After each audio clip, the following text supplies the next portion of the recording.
Howdy, folks. Matt Ryder back at you for day 2 of National Poetry Month.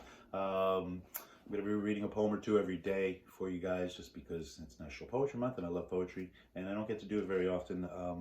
Luckily this semester I've been teaching creative writing at College of Staten Island, which is not easy to do because we've got some amazing poets at College of Staten Island that usually get the classes, but thankfully this semester I was able to teach it. Unfortunately, I'm teaching it from home, but nevertheless, we just hit the poetry unit of the class, which I timed for April, obviously.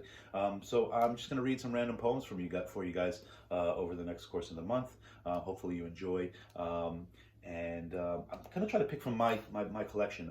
And again, I have a pretty varied collection. I'll show you one of the days when there's some light in the other room that you can actually see it.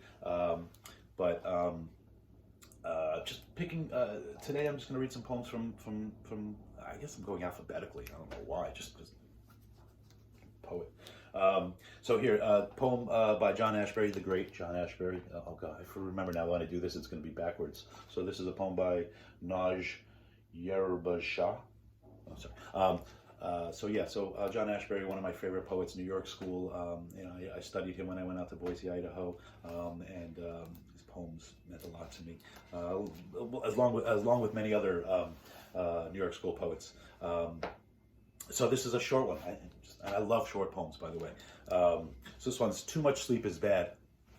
I don't have a chronic cough. Cats don't drool over me. You can't listen to the change that's being monitored. You could only participate in your life, mutatis mutandis, and they finally get it wrong.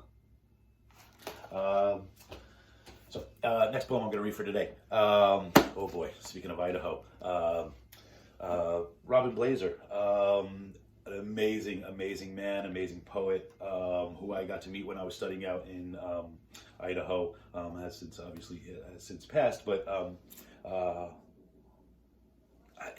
we were studying this, and this poem's called, the book is The Holy Forest, and just imaginations and some of the Fairy Queen poems and everything. It's just so good. So I'm going to read one poem called Out of the Window. And again, I'm trying to pick poems that probably have never seen the light of day, or maybe the air of day, have never been maybe read aloud, kind of random poems. I don't, I'm not going to pick the hits. These are not going to be the hits, by the way. I don't like the hits. I'm just not that kind of guy.